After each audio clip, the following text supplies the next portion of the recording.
ইবনুল জামু সে খোড়া ছিল, তার বয়স হয়ে যাচ্ছে, সে তখন আল্লাহর কাছে বলছে, আল্লাহ আমার জীবনের খয়েশ যে আমার জিন্দেগি জীবনে কখন মৃত্যু আসবে জানি না, কিন্তু প্রথম নম্বর আমার আশা, আমার নিয়ত যে আল্লাহর রাসূলকে যেন আমি চামড়া চোখে দেখতে পাই, জোরে বলে মৃত্যু লাগে।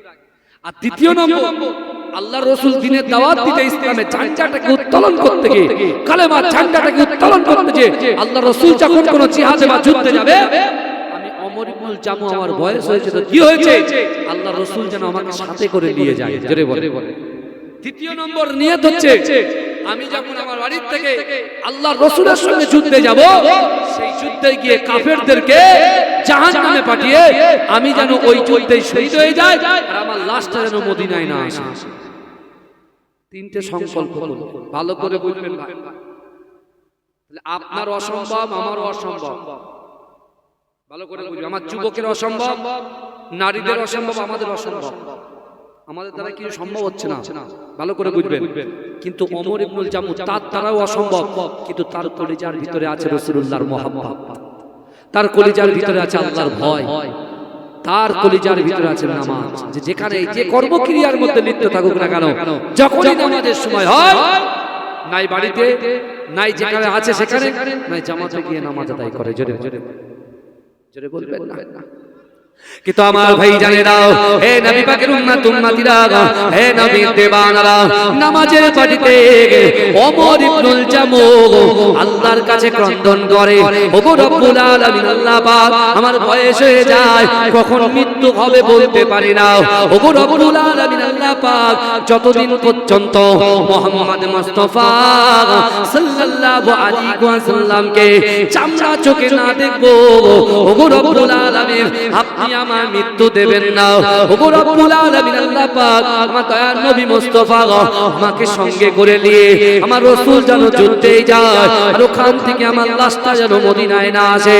ও যুবকেরা, আমার আল্লাহ পাক রব্বুল আলামিন জিবরাইলকে বললে, ও জিবরাইল চলে যাও মক্কার জমিনে চলে যাও, আমার হাবিবুল্লাহকে মক্কার কাফেররা অত্যাচার করে, মক্কার কাফেররা আমার হাবিবুল্লাহকে লাঞ্ছিত করে। ও যুবকেরা, আল্লাহর রাসূলের মুহাব্বতে সাহাবা হযরত আবু বকর সিদ্দিক একদিন আবু জেহেলের কাছে গিয়ে বলছেন, ও আবু জেহেল, মক্কার চাবিটা মুহাম্মদ মুস্তাফার হাতে তুলে দাও। ও যুবকেরা, ও নবী পাকের উম্মত উম্মতিরা, আবু জেহেল বলছে, না না না, মুহাম্মদ তো গরীব, মুহাম্মদ তো অন্য ধর্ম পালন করে, না না না, গরীবদের জন্য আমি আবু জেহেল তার হাতে মক্কার চাবি তুলে দেব না। ও যুবকেরা, ও নবী পাকের উম্মত উম্মতিরা, আমার আল্লাহ পাক সহ্য করলেন না, আমার রাসূলুল্লাহকে মারার প্ল্যান যখন করা হলো, আল্লাহর রাসূল আল্লাহ পাক রব্বুল আলামিন জিবরাইলকে বলল, জিবরাইল যাও আমার হাবিবুল্লাহকে বলো, আমার হাবিবুল্লাহ যেন মক্কা ছেড়ে মদিনায় চলে যায়। ও যুবকেরা, জিবরাইল এসে আমার দয়ার নবীকে বলতে লাগলেন, আসসালামু আলাইকা ইয়া রাসূলুল্লাহ, আসসালামু আলাইকা ইয়া হাবিবাল্লাহ, না না না, আল্লাহ আপনাকে মক্কা ছেড়ে মদিনায় যেতে বলেছে।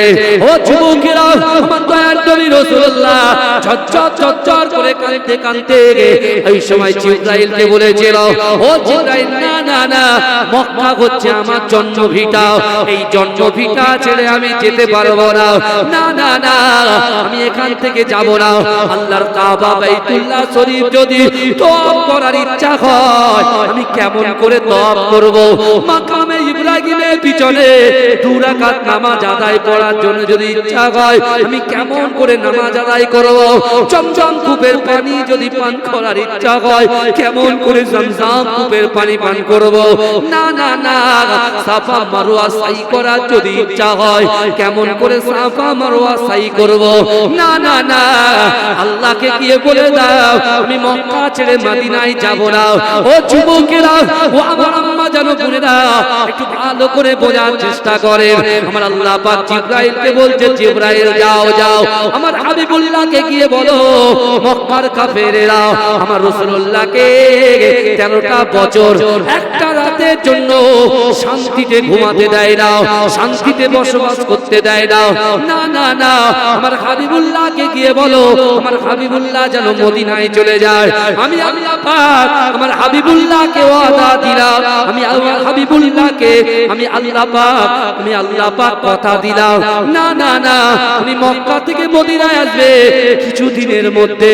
আমি আল্লাহ পাক 10,000 সাহাবাদেরকে দিয়ে ওই মক্কাটাকে আমার রাসূলুল্লাহর হাতে তুলে দেব। ওই মক্কাটাকে আমি রাসূলুল্লাহর হাতে আমার দয়ার নবীর হাতে তুলে দেব, মক্কাটাকে জয় করে দেব।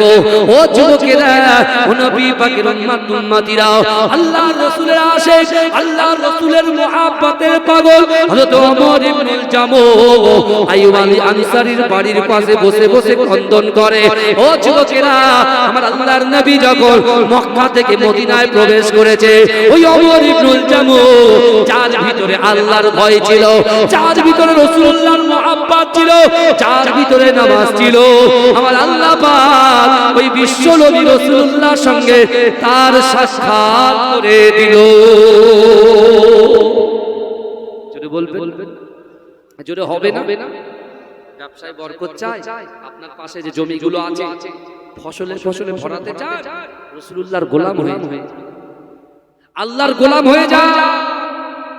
আমরা তো ভাই নরেন্দ্র দামোদর দাস মোদি, ওকে ভয় পাচ্ছে। কি করবে? তাড়িয়ে দেবে অত সহজ? মোয়ার পেয়েছে নাকি? এ যুবকেরা, দেশকে ভালোবাসা ঈমানের অঙ্গ। রাসূল বলেছে এই ভারতবর্ষের জন্য আমরা জান দিতে পারি। কথা ঠিক না ভুল? কথা বলেন। হ্যাঁ, আমাদের পূর্বপুরুষ এখানকার বাসিন্দা। কি কথা ঠিক না ভুল? আর আমাদেরকে পেপার বা কাগজ চেক করতে হচ্ছে, বুঝতে পারছেন না? হ্যাঁ, তার মানে কি? মুসলমান হটাও, পরিষ্কার করো। জিন্দেগিতে পারেনি, আগামীতেও পারবে। আর আমরা তো ভাই বিচ্ছিন্ন হয়ে যাচ্ছি, আমরা একে অপরের থেকে ডিভাইড হয়ে যাচ্ছি, আলাদা পৃথক হয়ে যাচ্ছি। ওয়ালা তানাযাউ ফাতাফসালু ওয়া তাযাবা রিহুকুম আজমা। আল্লাহ বলছেন যে বান্দা তোমরা একে অপরে পৃথক হয়ো না, একে অপরে পৃথক হয়ো না। তোমরা হাতটাকে কি শক্ত করে ধরে ধরো। এই শুনছেন? শক্ত করে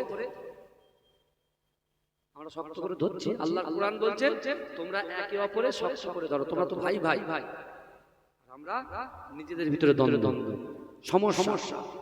কত সুন্দর হচ্ছে দুনিয়াটা, কি সব না আসল।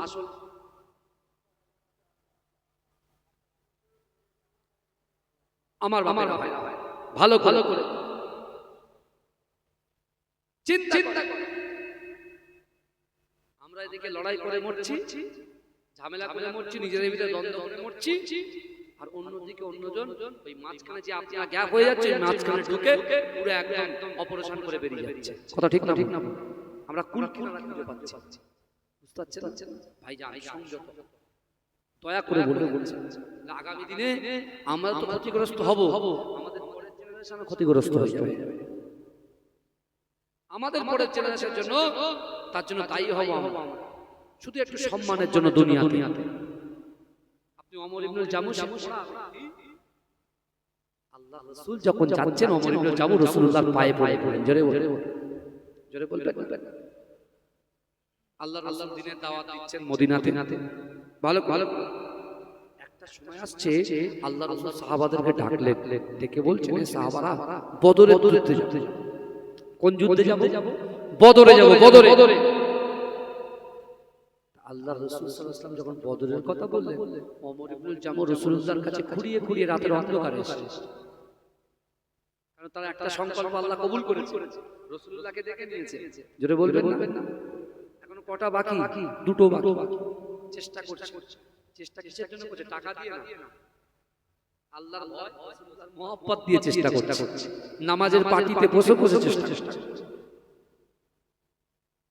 আল্লাহ রাসূল সাল্লাল্লাহু আলাইহি ওয়াসাল্লামের কাছে এসে বলছি, ইয়া রাসূলুল্লাহ, আপনি তো বদরে যাচ্ছেন, আমাকে নিয়ে যাবেন না? আমি তো যাব, আমার তো সংকল্প আছে, নিয়ে আকাঙ্ক্ষা আছে, আপনার সাথে যাব। এই রাসূলুল্লাহ বলছেন, ওমর ইবনুল জামু তোমার না শরীর অসুস্থ, তুমি খোলা পায়ে যাবে, আমার তো অসুবিধা হবে। আর যারা আমাদের সঙ্গে যুদ্ধ করবে তারা কি তোমাকে মায়া করবে? তোমার আগে প্রত্যাঘাত করবে, আঘাত করবে তোমাকে। তুমি প্রত্যাঘাত কি করে করবে? এ বুঝতে পারছেন কথা? এখন বিশ্ব নবী রাসূলুল্লাহ বলছেন ওমর না, তোমাকে যেতে হবে না, তুমি বাড়ি চলে। এটা কিন্তু পরীক্ষা চলছে। ইমাম সাহেব যদি বলে এটা হবে না, বাপ আপনি যাকে ভালোবাসেন সে বলছে না, এটা শরিয়াত পারমিশন দিচ্ছে, আপনি রাতে চলে গেলে না হবে, এটা মহব্বত বলে। এখন রাসূলুল্লাহ সাল্লাল্লাহু আলাইহি ওয়াসাল্লাম বলছেন তোমাকে যেতে হবে। যেই বলেছে ওমর ইবনে জামুহ কিঞ্চিত পরিমাণে কষ্ট পেলেন না। জোরে বলবেন না, কারণ আল্লাহ যাতে রাজি, ওমর ইবনে জামুহ তাতে রাজি। জোরে বলে। কিন্তু আল্লাহ আমাদের পক্ষে, আমাদের পয়সা নাই, অর্থ নাই, সম্পদ নাই, ইজ্জত নাই, যৌবন শক্তি নাই, আল্লাহ এটাতেই আমার জন্য খুশি, তো আমি সেটাতে খুশি নয়। বোঝেন ভালো করে। ওমর ইবনে জামুহ নিয়ে আল্লাহ যাতে খুশি, আমি ওমর ইবনে জামুহ তাতে খুশি, রাসূলুল্লাহ যাতে খুশি, আমি ওমর ইবনে জামুহ তাতে খুশি। জোরে বলে। তো হাল ছাড়লেন, কারণ আপনার মনের আশা আকাঙ্ক্ষা উদ্দেশ্য পূরণ করার ক্ষমতা কার? পূরণ করবে কে? আল্লাহ। তাহলে আনতে হবে কার কাছে? বলেন কার কাছে? আল্লাহ যদি আমার মনটা নরম করে দেয় তাহলে আমি এখানে আসবো, আর আল্লাহ যদি আমার মনটা কড়া করে রাখে আমি আসবোই না, যতই আপনি যাই করেন ডাকেন। আমার এলাকায় আমার অনেক ভাইরা অনেকে বলে যে ভাই আপনি তো বাইরে টাইরে যান, এলাকার থেকে একটু করেন, আসেন তো, আসে জলসায় আসে, বুঝতে পারছেন? কি করে করব? শিডিউল যদি সব বুক থাকে করে হবে, কথা বলে হবে না। কিন্তু মহব্বত ভালোবাসা একটা জিনিস। এই ভাইয়ের সঙ্গে আমার ভাইদের মহব্বত খুব ভালো। আমার মঞ্জুরুল ভাই খুব মহব্বত ভাইয়ের সাথে। ওরা সব ম্যারেজ কাজী সাহেব তো খুব ভালো সম্পর্ক এদের সাথে, বুঝতে পেরেছেন? আমার ভালো। ওমর ইবনে জামুহ রাসূলুল্লাহ বলছেন যাওয়া হবে না, কিঞ্চিত পরিমাণে কষ্ট না পেয়ে উনি কি করলেন জানেন? রাসূলুল্লাহর কাছে দাঁড়ালেন না, উনি ডাইরেক্ট চলে গেলেন মদিনাতুল মুনাওয়ারা, মসজিদে নববীতে। জোরে আমার ভাই জানেরা, হে নবী পাকের উম্মতিরা, হে নবী দেওয়ানরা, মসজিদে নববীতে গিয়ে ওমর ইবনে জামুহ নামাজ আদায় করলেন। ও যুবকেরা, নামাজ আদায় করার পরে আল্লাহর কাছে দুহাত উত্তোলন করে কাঁদে, ওগো রব্বুল আলামিন, আল্লাহ পাক, না আল্লাহর রাসূল তো আমাকে নিয়ে গেল না, আমি তাতে কোনোদিন কষ্ট পাই না, কিন্তু ওগো রব্বুল আলামিন, আল্লাহ পাক আমার দয়ার নবী সাহাবাদেরকে নিয়ে গিয়ে বদরের যুদ্ধে যাচ্ছেন, আমার রাসূলুল্লাহকে ওই যুদ্ধে জয় করার তৌফিক দিন। ওগো রব্বুল আলামিন, আল্লাহ পাক, আমি ওমর ইবনে জামুহ আপনাকে ভয় করি, রাসূলুল্লাহকে মুহাব্বত করে নামাজ আদায় করি। ওগো রব্বুল আলামিন, আল্লাহ পাক, আমি ওমর ইবনে জামুহ আপনার প্রতি অসন্তুষ্ট নয়, রাসূলুল্লাহর প্রতি অসন্তুষ্ট নয়, আপনাদের দুজনের প্রতি খুশি। কিন্তু ওগো রব্বুল আলামিন, আল্লাহ পাক, আবারও তো অনেক যুদ্ধ হবে, অনেক জিহাদ হবে, আল্লাহ রাসূল যেন আমাকে আবার সঙ্গে করে নিয়ে যায়। আল্লাহ পাক বদরের যুদ্ধে নিয়ে গেল না, অন্য যুদ্ধের ভিতর থেকে যেটা আপনি চাইবেন, আপনার হাবিবুল্লাহ চাইবেন, আমি ওমর ইবনে জামুহ যাওয়ার ব্যবস্থা করে দেবে। বলুন না সুবহানাল্লাহ, মহব্বতে বলুন না সুবহানাল্লাহ। আল্লাহর রাসূলের জন্য বদরের যুদ্ধে যেন রাসূলুল্লাহর বিজয় হয় দোয়া করছেন।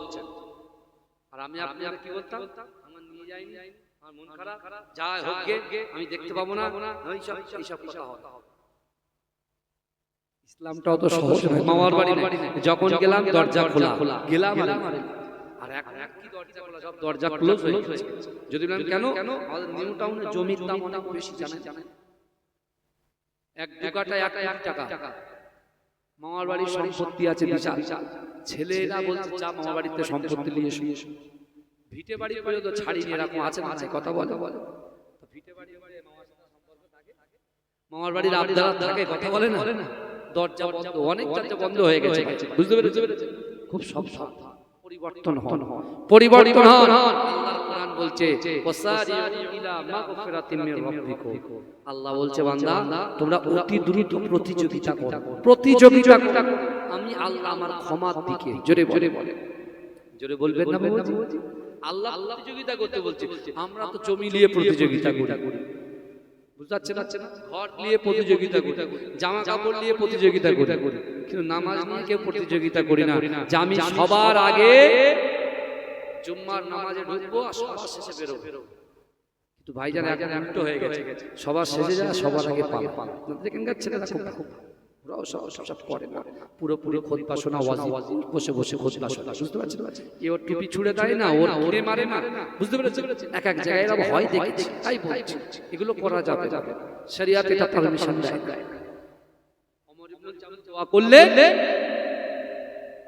আল্লাহ রাসূল বদরের যুদ্ধে জয় করে রাসূলুল্লাহ মদিনায় ঢুকছেন। জোরে বলে আর সবাই তাকবীরের ধ্বনি দিচ্ছে। ওমর ইবনে জামুল কিন্তু তার টার্গেটে রয়েছে, যে কোনো প্রকারে দুটো সংকল্প এখনো বাকি, মেটাতেই সাকসেস আমার করতেই। তিনি চিন্তা করছেন কি করা যায়। আল্লাহ রাসূল এসে মসজিদে নববীতে ঢুকেছেন, শুকরিয়ার নামাজ পড়েছেন। জোরে বলে ওমর ইবনে জামুল রাসূলুল্লাহ যে জায়গায় নামাজ পড়ে ঠিক তার পিছনটায় বসে গিয়ে আল্লাহর কাছে বলছে, ওগো রব্বুল আলামিন আল্লাহ পাক, না না না আমি তো আপনার বান্দা, ওগো রব্বুল আলামিন আল্লাহ আমি ওমর ইবনে জামুল আপনাকে ভয় করি, আল্লাহর রাসূলকে মুহাব্বত করি, শুনিয়ে শুনিয়ে বলছে আল্লাহর রাসূলকে মুহাব্বত করি, নামাজ আদায় করি, ওগো রব্বুল আলামিন আল্লাহ পাক আমি কি কোনো যুদ্ধেই যেতে পারবো না, আমার মনে আশা ছিল রাসূলুল্লাহর সঙ্গে যুদ্ধে যাব, ওগো রব্বুল আলামিন আল্লাহ না না না আপনি আমাকে যুদ্ধেই যাবার জন্য আপনি কবুল করে নিন। কাকে রাসূলুল্লাহকে শুনিয়ে শুনিয়ে বলছে। এই দেখবেন ঘরের ভিতরে যখন কোনো কিছু আপনি দিতে পারছেন না আপনার গিন্নিকে, ঠিক রাত্রেবেলা অ্যাকশন শুরু হবে, গুন গুন গুন গুন করবে, তার মানে তাও আবদার কার কাছে করবে? স্বামীর কাছেই করবে। স্ত্রী আবদার কার কাছে করবে? স্বামীর কাছে করবে। স্বামীর সাথে কি আছে? এই কথা বলে তার তো একটা হক আছে। স্ত্রীর যেমন স্বামীর উপরে হক আছে, আর স্বামীর তেমন স্ত্রীর উপরে হক আছে না? কত বলে আল্লাহ রাসূল সেটা ওমর ইবনে জামুল রাসূলুল্লাহকে শুনিয়ে শুনিয়ে বলছে। রাসূল ওটা শুনছেন, কিন্তু রাসূল একটা বাক্য লাভ করছে। একটা টাইমে আল্লাহ রাসূল ওহদের যুদ্ধে যাবে। কোন যুদ্ধে যাবে? ওহদের যুদ্ধে যাবে। আল্লাহ রাসূল একজন সাহাবাকে ডেকে বলছে, বাবা সাহাবা আমি তো ওহদের যুদ্ধে যাব, যাও ওমর ইবনে জামুর বাড়ি চলে যাও, ওমর ইবনে জামুকে বলো যে রাসূলুল্লাহর সঙ্গে যুদ্ধে যাওয়ার জন্য তৈরি হও। জোরে বলে ওমর ইবনে জামুর দুইজন পুত্র ছিলেন, যথেষ্ট বড়। এই শুনছেন, দুইজন পুত্র ছিলেন যথেষ্ট বড়। আল্লাহ রাসূলের সাহাবা গিয়ে যেই খবর দিয়েছে ওমর ইবনে জামু এমনি লাঠি নিয়ে হাঁটতেন না, ঘোড়া ছিলেন কিন্তু লাঠি ইউজ করতেন না। যেই শুনেছে স্ত্রী পুত্র ব্যবসা বাণিজ্য সব বন্ধ করে দিয়ে সব ভুলে গিয়ে একসাথে মদিনার মসজিদে নববী শরীফে চলে এসেছে। জোরে বলুন বাপ ছুটছে বলে পিছন থেকে ছেলে ছুটছে। এই শুনছেন, বাপ ছুটেছে, রাসূলুল্লাহর সামনে এসে হাঁপাচ্ছে আর বলছে, ইয়া রাসূলুল্লাহ আমি কিন্তু আপনার সামনাসামনি যাব, আমি কিন্তু আপনার সামনাসামনি যাব, আর আপনি আমার পিছনে থাকবেন। যেই বলেছে আল্লাহর রাসূলের অনেক সাহাবারা বলছে কি ব্যাপার, এটা তো বুঝতে পারলাম না, সামনাসামনি যাব মানে রাসূলুল্লাহ পিছনে থাকবে আর ওমর ইবনে জামু সামনে থাকবে, এটা বিয়াদবি হবে। কথা বলে আমার ভাই জানেরা, হে নবী পাকের উম্মত উম্মতিরা, হে নবী দেবানা, বিশ্ব নবী রাসূলুল্লাহ সাল্লাল্লাহু আলাইহি ওয়াসাল্লামের সামনে ওমর ইবনে জামু কাঁদতে কাঁদতে আল্লাহ রাসূলকে বলেছিলেন, ইয়া রাসূলুল্লাহ ইয়া হাবিবাল্লাহ, বলো আমি ওমর ইবনে জামু আপনার সামনাসামনি যাব, আপনি আমার পিছনে থাকবেন। আল্লাহ রাসূল সাল্লাল্লাহু আলাইহি ওয়াসাল্লামের সাহাবারা হঠাৎ করে একজন জিজ্ঞাসা করলেন কি ব্যাপার? ওমর ইবনুল জামু বলে না না না, আল্লাহ রাসূল যখন যুদ্ধে যাবে আমিও রাসূলুল্লাহর সঙ্গী হব, কিন্তু না না না, রাসূল যদি সামনে থাকে, কাফেররা যদি সামনে থেকে তীর ছুড়ে আল্লাহ রাসূলের গায়ে আগে লেগে যাবে, আমি ওমর ইবনুল জামু যদি সামনে থাকে আগে আমার গায়ে লাগবে, কাফেররা যদি ডান দিক থেকে তীর ছুড়ে আমি ওমর ইবনুল জামু আগে আমার বুকটা পেতে দেব, বাম দিক থেকে যদি তীর ছুড়ে বাম দিকে আমার বুকটা পেতে দেব, আমার রাসূলুল্লাহর আগে আমি শহীদ হয়ে যাব। আমি মরতে রাজি আছি, কিন্তু আমার রাসূল, আমার রাসূলুল্লাহর গায়ে আঘাত লাগবে, এটা আমি সহ্য করব না, তাই আমি আগে আগে যাব। আল্লাহ রাসূল বলছে বাচ্চাগুলো বলছে ইয়া রাসূলুল্লাহ, এই বাচ্চাগুলো কি বিষয় আমি বলতে পারবো না, নিজের ছেলে কিন্তু বলছে আমি বলতে পারবো না, কারণ বাচ্চারা বলছে রাসূলুল্লাহ আমরা এসেছি আমার আব্বাকে যেমন আপনি বলছেন পারমিশন দিতে যুদ্ধে যাওয়ার, আমাদেরও পারমিশন দিতে হবে, জোরে বলে আমরাও যাব। বাচ্চাগুলো বলছে ইয়া রাসূলুল্লাহ আমার বাপ ঘোড়া, কিন্তু বাপ ঘোড়া বলে তাকে গিয়ে খিদমত করব, বাপের হাত ধরে ধরে নিয়ে যাব, তার জন্য নয়, আমরা দুই ভাই এসেছি আপনার মহব্বতে, জোরে বলে বাপের মহব্বতে। রাসূল কি বলেছিল?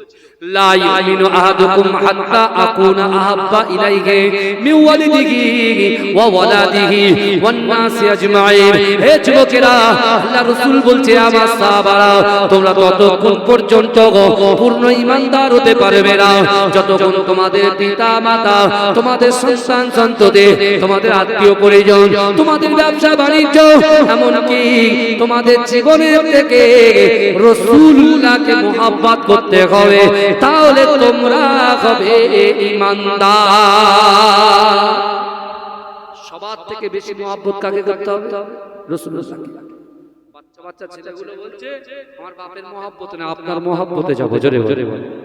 যুদ্ধে চলে গেলে ওমর ইবনুল জামু, অনেক বড় বড় বিষয় আছে, ওমর ইবনুল জামু কি হলেন? শহীদ হয়ে গেলেন। রাসূলুল্লাহ ওই দুটো বাচ্চাকে ডেকেছেন, কি করব তোমার আব্বুর লাশকে কি করব তাড়াতাড়ি বলো। বলে ইয়া রাসূলুল্লাহ আপনি একটা উটের পিঠে দিন, আমার মাথা তো হায়াতে আছে, শেষ পর্যন্ত বাপের মুখটা দেখে তারপরে দাফন করব। আল্লাহ রাসূল কি করলেন? দুইজন সাহাবাদেরকে দিয়ে লাশটা উটের পিঠে তুলে দিলেন। ভাইজান মদিনা হচ্ছে সামনে, কথার কথা বোঝানোর জন্য বলছি, মদিনা সামনে, উটকে ধাক্কা দিচ্ছে, এক কদম সামনে যায় না, জোরে বলে। রাসূল কিন্তু বুঝে গেছেন কেন যায় না, জোরে বলে রাসূল বুঝে গেছে কেন যায় না, উটকে ধাক্কা দিচ্ছে উঠ যায়, রাসূল বুঝে গেছে। রাসূল বলছে বাবা যুবক কি করব? বলে উটটাকে পিছনে ঘোরাও, মদিনার পিছনে যেতে উট ওই দিকে যাচ্ছে, উট কোনো জায়গায় যায় না, এক জায়গায় দাঁড়িয়ে আছে। আমার আল্লাহর নবী দয়ার নবী জনাবে মুহাম্মদুর রাসূলুল্লাহ দুইজন বাচ্চার সামনে আমার দয়ার নবী ওয়াজা নয়নে কাঁদতে কাঁদতে বললেন, ও বাবা ওমর ইবনুল জামু, দুইজন বেটা তোমরা শুনে রাখো, আমি রাসূলুল্লাহ যখন মক্কায় ছিলাম তোমার আব্বা জান আল্লাহর কাছে দোয়া করত, ওগো রব্বুল আলামিন আল্লাহ আমি আপনাকে ভয় করি, রাসূলুল্লাহকে মহব্বত করি, নামাজের পাটিতে নামাজ আদায় করি, আমার তিনটে সংকল্প আল্লাহর রাসূলের সাথে সাক্ষাৎ হয়ে যায়, আর এক নম্বর রাসূলুল্লাহ যেন আমাকে যুদ্ধের ময়দানে নিয়ে যায়, আর যুদ্ধের ময়দানে গিয়ে আমি শহীদ হয়ে যাব, আমার লাশটা যেন ওখানেই দাফন করা হয়। আল্লাহর রাসূল বলছে ও বাবা যুবক, না না না, ওহদ প্রান্তরে যত সাহাবারা আছে তোমার বাপের লাশটাকে নিয়ে মদিনায় যতই চেষ্টা করুক নিয়ে যাবার, তোমার আব্বা জানের লাশটা এখান থেকে মদিনায় যেতে পারে না। আল্লাহ পাক কবুল করে নিয়েছে, আল্লাহ তোমার আব্বা জানের মনের আশা আকাঙ্ক্ষাকে আল্লাহ দরবারে কবুল করে নিয়েছে, যদি বলে ছেলেগুলো বলল আলহামদুলিল্লাহ আমার আব্বাকে এখানে দাফন করে তো হলো, রাসূলুল্লাহ মদিনায় চলে গেলেন, যদি বলে আমার চিন্তা ভাবনা চিন্তা করে, তাহলে আমাদের জিন্দেগিতে সফলতা আসা সম্ভব। কি করতে হবে? আল্লাহকে ভয় করতে হবে, রাসূলকে মহব্বত করতে হবে, নামাজের পাটিতে নামাজ আদায় করতে হবে। যাই হোক এই পর্যন্ত আমি কথা বললাম, কুড়ি হয়ে গেছে, আস্তে আস্তে উঠে ওযু বানান, সুন্নত নামাজ পড়েন, তারপরে 1:30টার সময় আলহামদুলিল্লাহ নামাজ হয়ে যাবে। ওমা তৌফিক ইল্লা বিল্লাহ। আসসালামু আলাইকুম। সকলে আমার জন্য দোয়া করবেন, সালাম দেন।